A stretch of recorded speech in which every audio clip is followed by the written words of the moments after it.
Frères et sœurs, bonjour. Aujourd'hui, je vous propose de partager une pépite. La Bible en est remplie. Heureusement, cela permet à nous qui lisons la Bible de trouver une sorte de récréation spirituelle. Cette pépite se trouve dans Isaïe 23, les versets 15 et 16. Vous comprendrez très vite lorsque je vais lire ces versets. Car en réalité, je vous l'ai dit, c'est une question de méditation.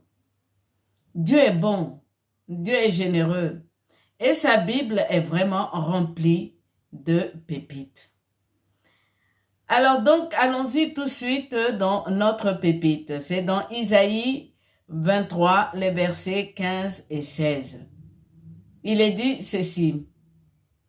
En ce temps-là, Tyr tombera dans l'oubli, 70 ans, ce que dure la vie d'un roi. Au bout de 70 ans, il en sera de Tyr comme de la prostituée dont parle la chanson. C'est là notre pépite, frères et sœurs. La prostituée dont parle la chanson. Le prophète ne s'arrête pas là, puisqu'il relaie la parole de Dieu. Il continue au verset 16.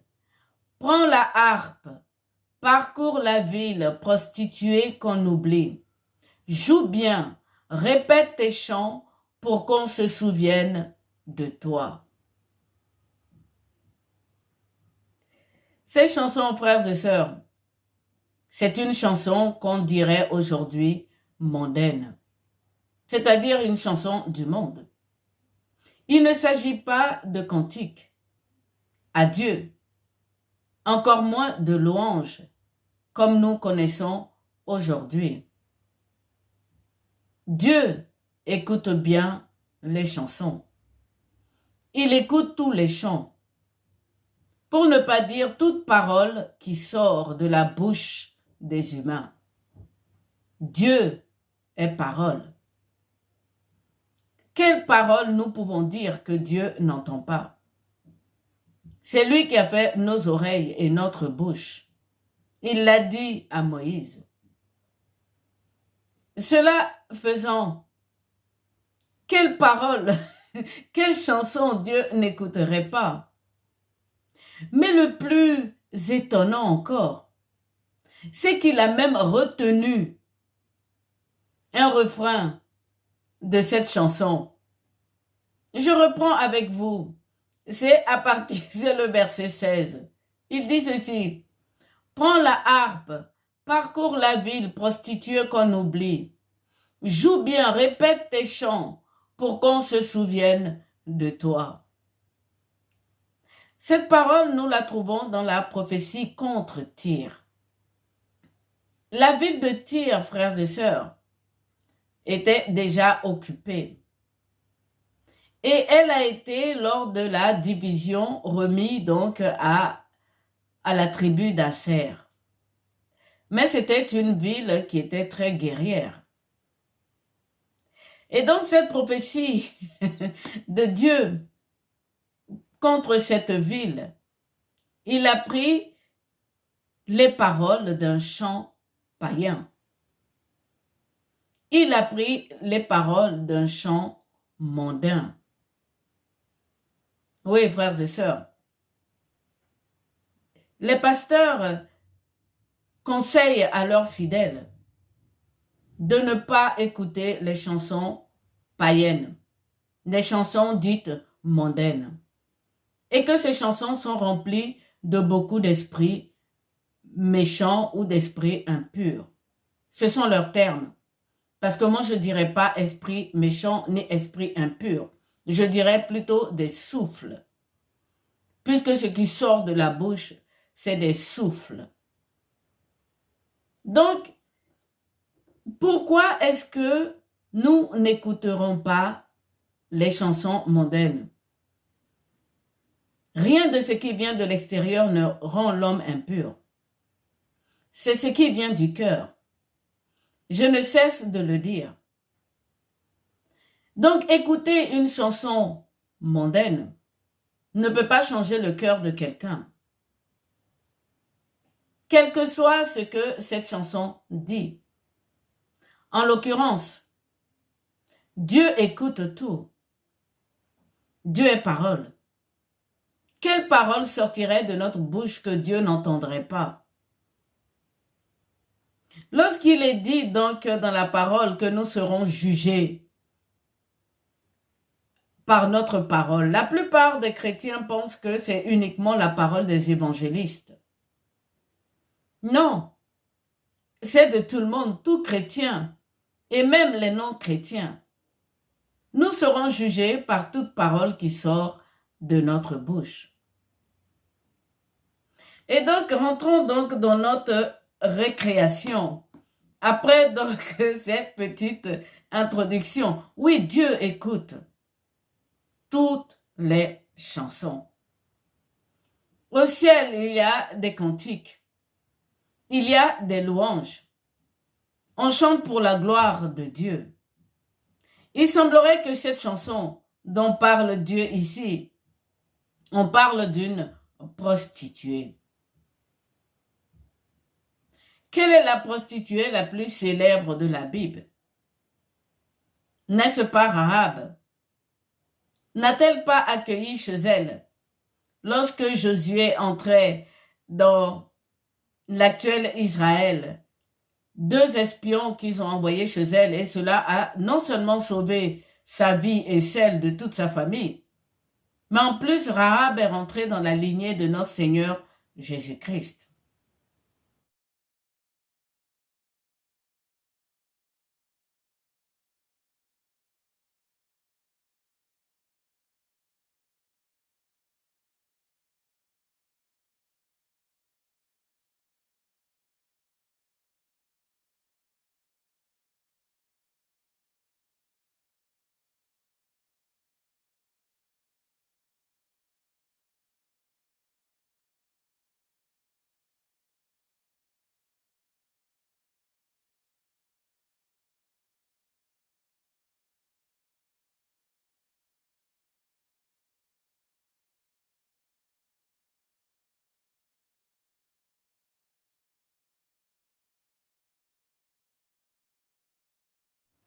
Nous allons donc parler des chansons, quelques-unes, pas de toutes parce que nous n'aurons pas le temps.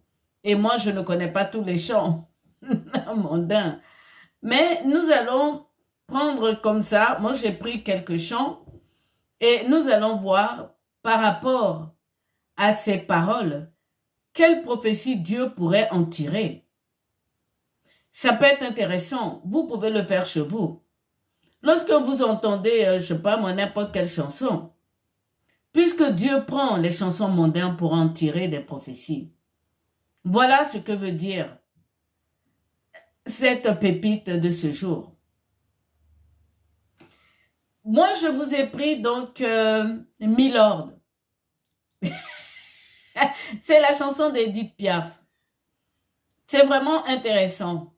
Je commence par une chanson comme celle-là, tout simplement parce que dans la Bible, celle qui est prise, elle parle d'une prostituée. Dans Milord, il s'agit donc d'une prostituée qui est au port et donc qui voit un homme avec son amoureuse tous les jours. Et un jour, l'amoureuse a laissé tomber cet homme. Et qui va consoler cet homme? Eh bien, c'est la prostituée. Je vous lis juste quelques paroles de cette chanson et ensuite nous verrons quelle prophétie on peut en tirer de cette parole. Il est dit ceci. Allez, venez, milord, vous asseoir à ma table. Il fait si froid dehors. Ici, c'est confortable. Laissez-vous faire, milord, et prenez bien vos aises, vos peines sur mon cœur et vos pieds sur cette chaise. Je vous connais, milord, vous ne m'avez jamais vu. Je ne suis qu'une fille du port, qu'une ombre de la rue. Je vais commencer par une prophétie en ce qui me concerne moi-même, frères et sœurs.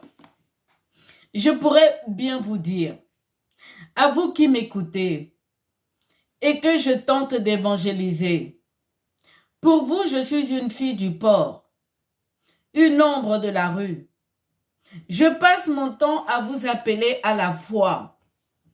Certains d'entre vous pensent que c'est du proxénétisme. Pendant que le monde, comme une belle femme, vous séduit. Lorsque ce monde vous laissera, moi je serai là, à vous attendre, vous appelant à venir à Jésus. C'est extraordinaire. Que pourrait bien dire Dieu à propos de cette chanson? L'Église, c'est le cas de l'Église en général. Le Christ pourrait bien vous dire en ce temps-là, lors du jugement du monde, il en sera de ce monde comme de la prostituée dont parle la chanson Mélorde. Mon Église comme une prostituée au port, une ombre de la rue, te regardait faire le beau avec la belle sans que tu ne remarques mon Église, jusqu'à ce que cette belle dame te laisse. Eh oui, frères et sœurs, Dieu écoute les chansons mondaines. Il les utilise comme des prophéties. Il est la parole. Je prends encore un autre chant de cette même chanteuse. C'est très facile pour moi parce que elle est décédée, paix à son âme. À cause de cette chanson, je pense que Dieu l'a relevée. Donc, je parle bien de Edith Piaf. Nous allons passer donc à l'hymne à l'amour.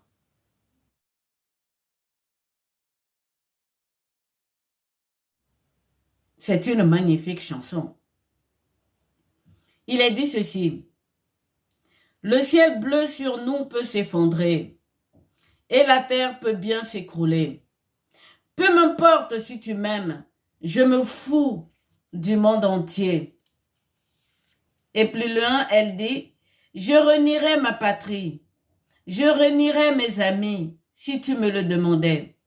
On peut bien rire de moi, je ferai n'importe quoi. Et à la fin, elle dit, Dieu réunit ceux qui s'aiment. Cette chanson n'est pas un cantique. Ce n'est pas non plus une louange. Pour certains chrétiens, ils classeront cette magnifique chanson avec de très belles paroles dans un chant mondain. Et pourtant, Dieu l'a entendu. Certainement. Il l'a écouté. Moi ici, dans cette chanson, frères et sœurs, je vois ici Matthieu 10, les versets 35 à 38, ou même Matthieu 16, les versets 24 à 35. Personne ne peut être son disciple à notre Seigneur Jésus-Christ s'il ne se réunit pas lui-même, s'il ne porte pas sa croix pour le suivre. Dans cet hymne à l'amour, vous allez me dire, mais toi, c'est parce que tu es amoureuse de Jésus. Jésus-Christ est mon Père. Ce n'est pas une question d'être amoureux de Jésus-Christ. C'est que les paroles, cette femme amoureuse d'un homme dit ceci. Le ciel bleu peut s'écrouler et la terre s'effondrer. Et c'est ce qui va se passer à l'Armageddon, que tout le monde craint. La terre sera roulée. La mer va disparaître. Et pourtant, nous serons sauvés. Elle dit, je réunirai ma patrie.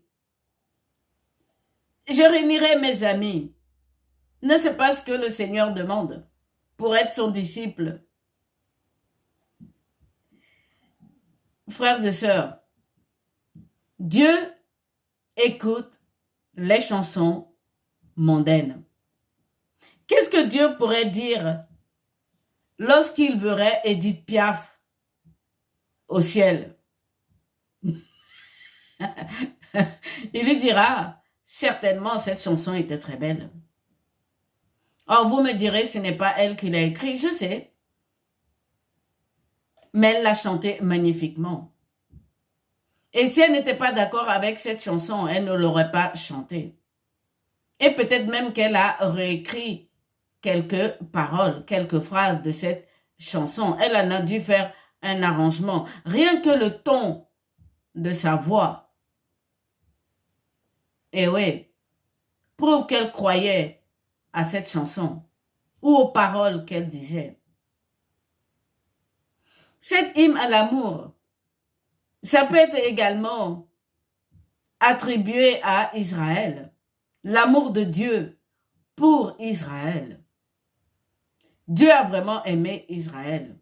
Et Dieu continue d'aimer Israël. Pareil pour le Christ et son Église. Et oui, il a donné sa vie pour son Église. Nous n'avons pas été rachetés avec de l'argent ou de l'or, mais avec son sang. Donc vous voyez que les chansons dites païennes et mondaines peuvent nous permettre de méditer et que toute parole est tirée de Dieu, puisque Dieu est parole, surtout le Fils qui est venu à nous. Vous allez me dire, ce qui est bien pour lui, c'est les cantiques et les louanges. Oui, certainement. Mais je suis sûre qu'il écoute aussi les chansons mondaines. Comme exactement Dieu le Père. Quand il a parlé de cette chanson de la prostituée. Alors, continuons encore notre petite récréation. C'est vraiment intéressant. C'est dommage que je ne sache pas chanter. Parce que, pour ceux qui ne connaissent pas, je vous demande de trouver les titres de ces chansons et donc de les écouter. Moi, je parle que des paroles. Je vais prendre un troisième chant. Celui de Daniel Balavoine. Il en a beaucoup. Mais moi, j'ai pris l'exemple de La vie ne m'apprend rien. Eh oui, paix à son âme à lui aussi. Alors, il dit ceci. De quel côté se trouvent les bons ou les méchants? Leur évangile ont fait de moi un non-croyant. Eh oui, leur évangile ont fait de moi un non-croyant. J'aimerais tellement m'accrocher, prendre un chemin, mais je ne peux pas et je reste planté là. Les lois ne font plus les hommes, mais quelques hommes font la loi. Pour moi, frères et sœurs, cette chanson est une prière. Pour la plupart du temps, les gens la considèrent comme une chanson païenne et mondaine. Elle est bien une prière. Si vous écoutez, si vous regardez les paroles de cette chanson, il est clair qu'elle parle de la vanité du monde. Ce monde a été abandonné à la vanité. La vie de ce monde ne nous apprend rien. Si nous voulons apprendre quelque chose, c'est de lire la Bible. Lorsque vos pasteurs vous disent n'écoutez pas les chansons mondaines et que Dieu lui-même il les écoute, Dieu a certainement écouté ces chansons, la vie ne m'apprend rien. Il lui dira, mais t'as raison. J'ai abandonné ce monde à la vanité.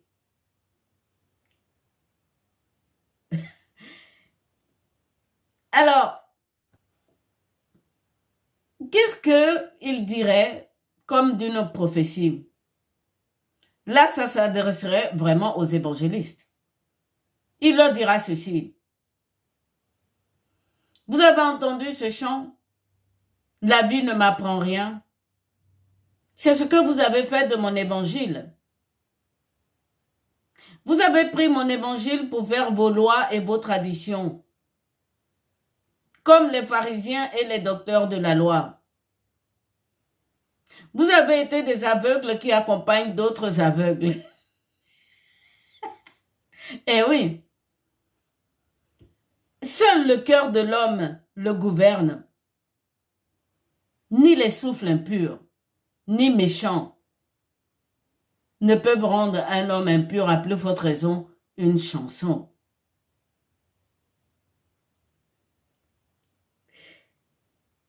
Continuons notre récréation. Il dit ceci, le même Balavoine, en fait, dans cette chanson. Je ne sais pas qui l'a écrit. Hein?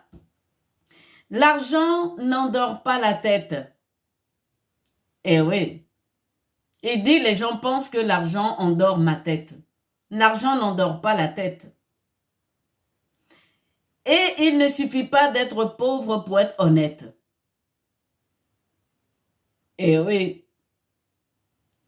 Les pauvres en esprit ou en souffle, les éplorés des béatitudes, de l'enseignement de Jésus, ne parlent pas des pauvres qui n'ont pas d'argent, mais des pauvres en souffle.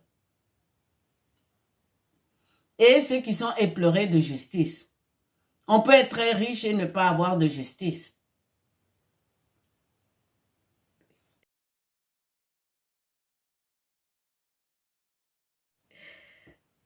Continuons encore avec un autre chant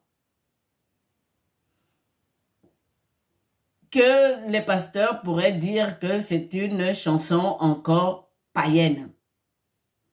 Alors, il s'agit du temps des cathédrales.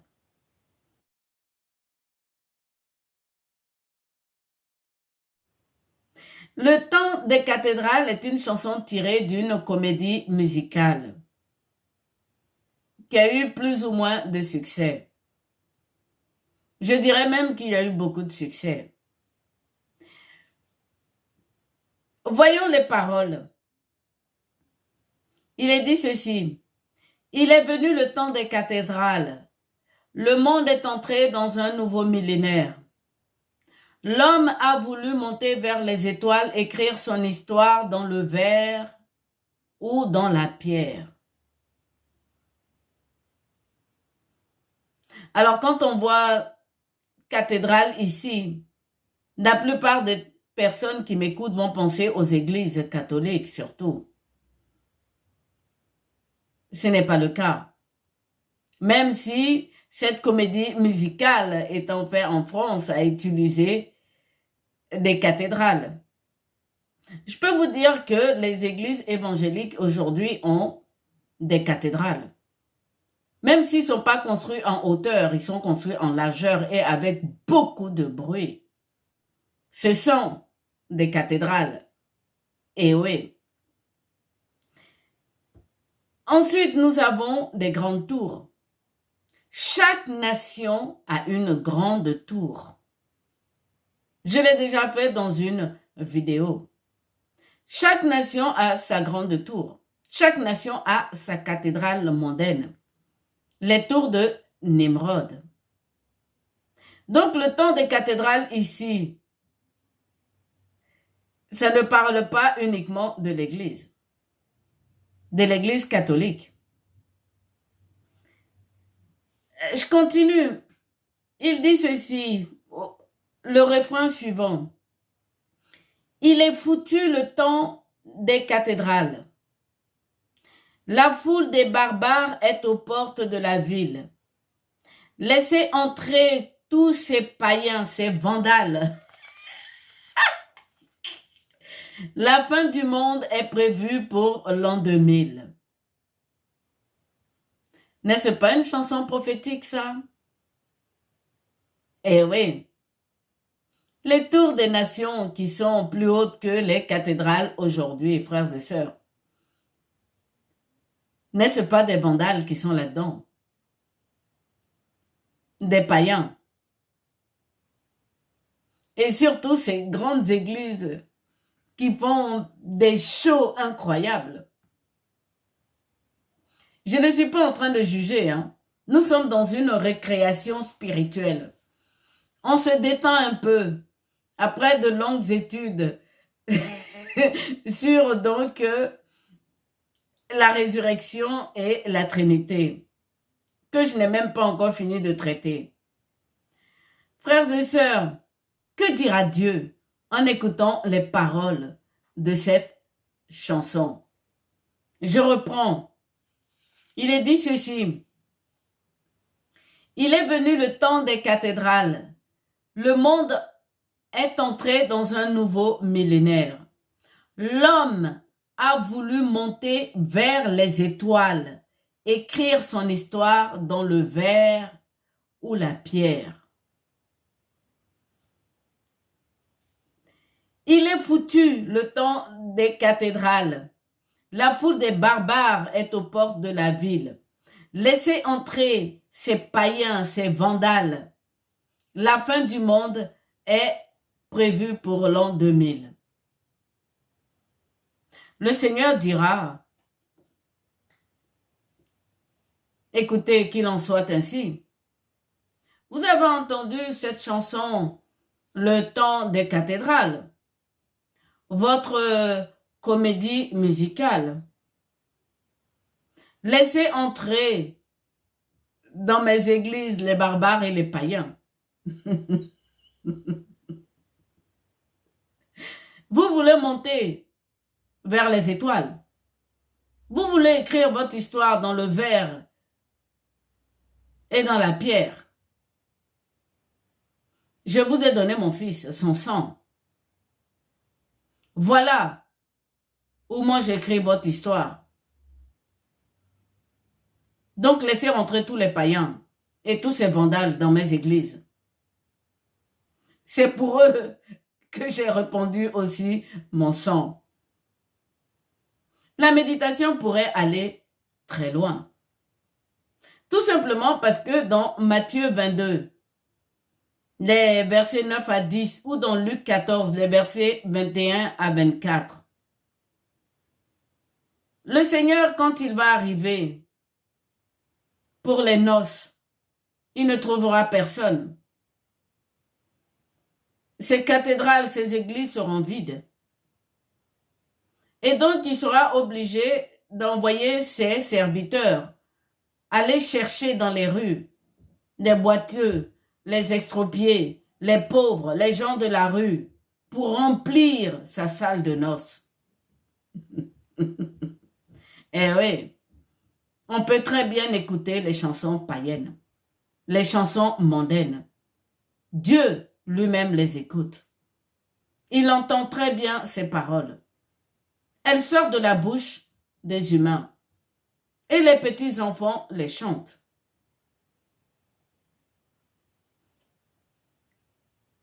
Si nous continuons donc dans le sens prophétique, ce n'est pas possible que je fasse cette vidéo sans parler des hymnes nationaux. À tout honneur, je suis en France, donc je vais prendre l'hymne national de la France. La Marseillaise.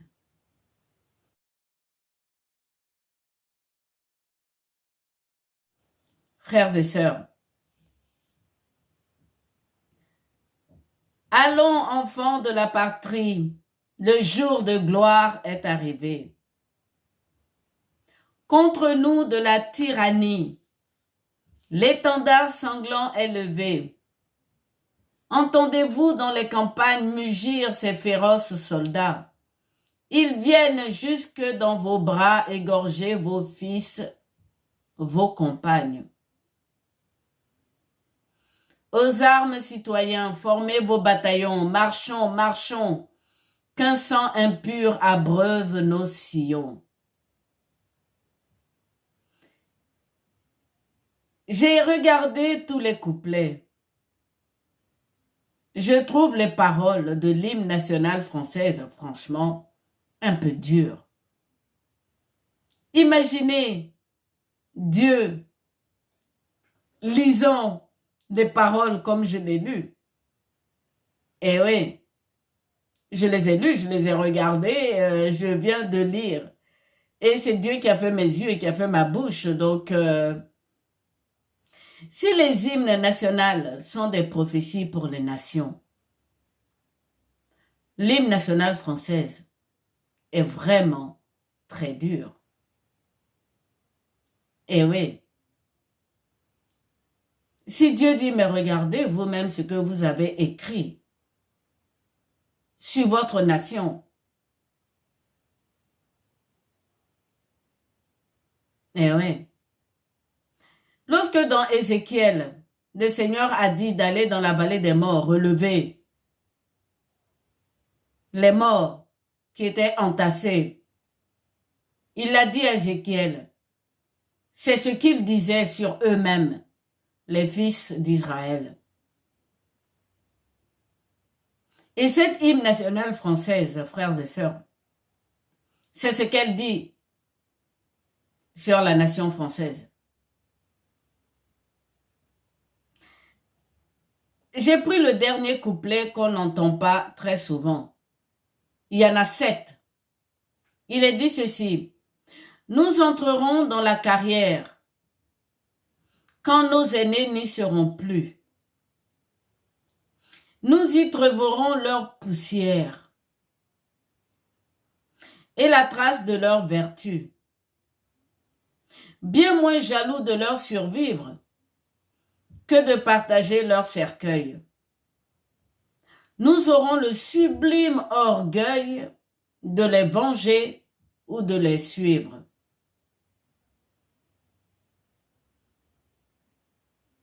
La parole est Dieu, frères et sœurs. Je ne connais pas les hymnes nationaux des autres États,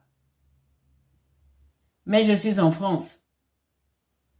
J'invite les Français qui m'écoutent à relire l'hymne national de la France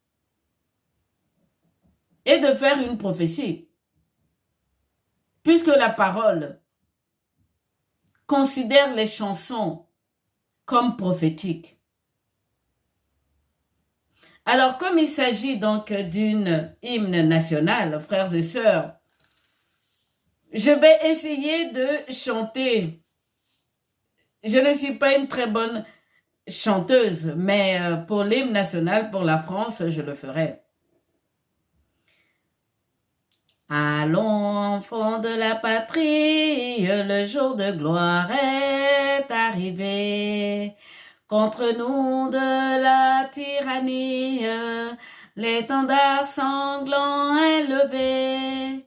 L'étendard sanglant est levé. Entendez-vous dans les campagnes mugir ces féroces soldats?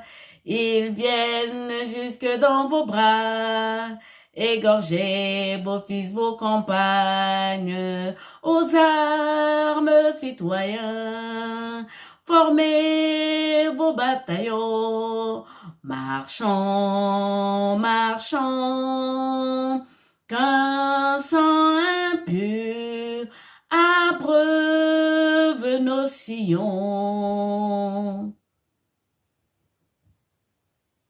Frères et sœurs, des paroles de cette chanson, quelle que soit l'interprétation qu'on peut en donner,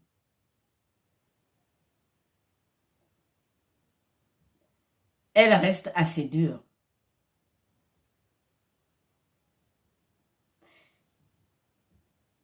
Bien entendu, je suis ivoirienne. Et donc, il faut que je termine cette récréation avec l'hymne national de mon pays d'origine. Alors, il s'agit donc de la Bijanaise. Alors, qu'est-ce qu'elle nous dit, la Bijanaise? Salut, ô terre d'espérance, pays de l'hospitalité, Tes légions remplies de vaillance ont relevé ta dignité. Tes fils chers Côte d'Ivoire, fiers artisans de ta grandeur, tous rassemblés et pour ta gloire te bâtiront dans le bonheur. Fiers Ivoiriens, le pays nous appelle. Si nous avons dans la paix ramené la liberté, notre devoir sera d'être un modèle de l'espérance promise à l'humanité. En forgeant unis dans la foi nouvelle, la patrie de la vraie fraternité. Ce sont des paroles qui tranchent, au moins avec la violence. Il est clair qu'on parle d'hospitalité, de terre d'espérance, des fiers artisans qui vont bâtir la Côte d'Ivoire dans le bonheur. C'est une chanson qui a été écrite certainement après l'indépendance. C'est clair. Puisque il est dit qu'il faut ramener dans la paix la liberté et que le devoir donc de tout Ivoirien, c'est d'être un modèle. Voilà. De l'espérance promise à l'humanité en forgeant unis dans la foi nouvelle. Alors cette foi nouvelle, je pense que c'est le christianisme. Et donc la Côte d'Ivoire est la patrie de la vraie fraternité. Ces paroles sont plus positives quand même. Si Dieu les entend, qu'est-ce qu'il pourrait dire à un Ivoirien qui va monter au ciel? Est-ce que tu as été vraiment ce fier artisan de ton pays? La paix en Côte d'Ivoire, on connaît quand même si récemment il y a eu la guerre. Les hymnes nationaux, frères et sœurs, moi je pense que Dieu les écoute. Dieu écoute les chansons. Toute parole qui sort de la bouche de l'homme vient à Dieu, à l'oreille de Dieu. Si nos hymnes nationaux, eh oui, chaque État, chaque nation a une hymne nationale. Si Dieu utilisait nos hymnes comme des prophéties, je vous laisse méditer sur l'hymne national de votre pays. Eh oui, Dieu écoute toutes les chansons. Pour lui, il n'y a pas de chanson mondaine, puisqu'il s'agit d'une parole qui sort de la bouche de l'homme. Et son Fils est la parole, venue dans le monde. Méditez sur vos hymnes nationaux de vos pays respectifs. Il ne s'agit pas de les considérer comme des chansons mondaines et que les chrétiens ne doivent pas les écouter. Et que si jamais ils se disaient, bon ben on va leur laisser réaliser par rapport à leur hymne national, leurs paroles, comme la prophétie sur leur nation.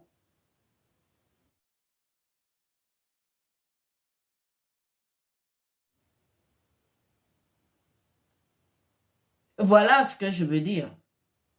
Et donc, comme pour l'hymne national française, je vais essayer de chanter aussi l'hymne national ivoirienne.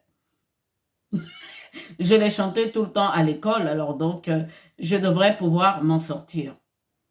Alors, salut aux terres d'espérance, pays de l'hospitalité, tes légions remplies de vaillance ont relevé ta dignité.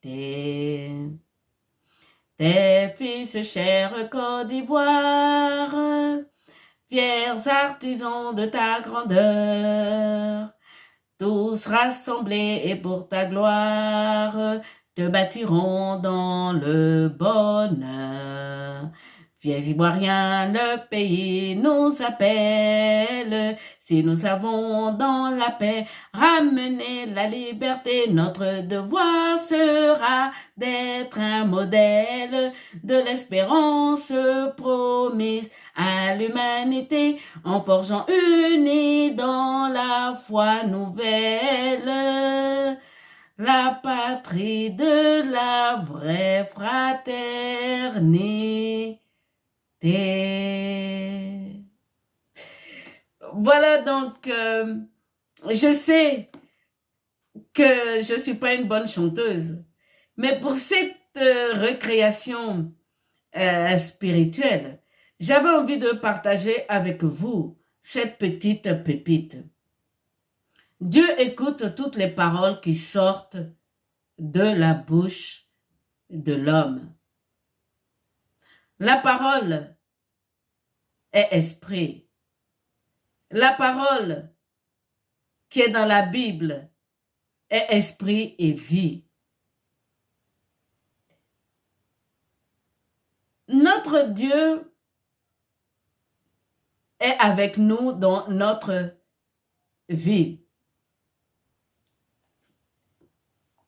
Cette pépite était donc pour dire à certains pasteurs ou prêtres même qui disent à leurs fidèles de ne pas écouter les chansons païennes. Dieu lui-même, il les écoute. Et il les cite pour faire des prophéties. Donc, toute parole qui sort de notre bouche peuvent être considérées comme des prophéties. Les hymnes nationaux des pays, frères et sœurs, peuvent être utilisés comme des prophéties. Et oui. Donc voilà, c'était pour cette petite récréation spirituelle. L'esprit me dit qu'il faut que je fasse une vidéo sur le nom de Dieu, c'est-à-dire je suis celui qui suit pour compléter la Trinité. Et donc, je vous dis à bientôt pour une prochaine vidéo. En attendant, à chaque fois que vous entendrez une chanson mondaine, vous pouvez méditer là-dessus.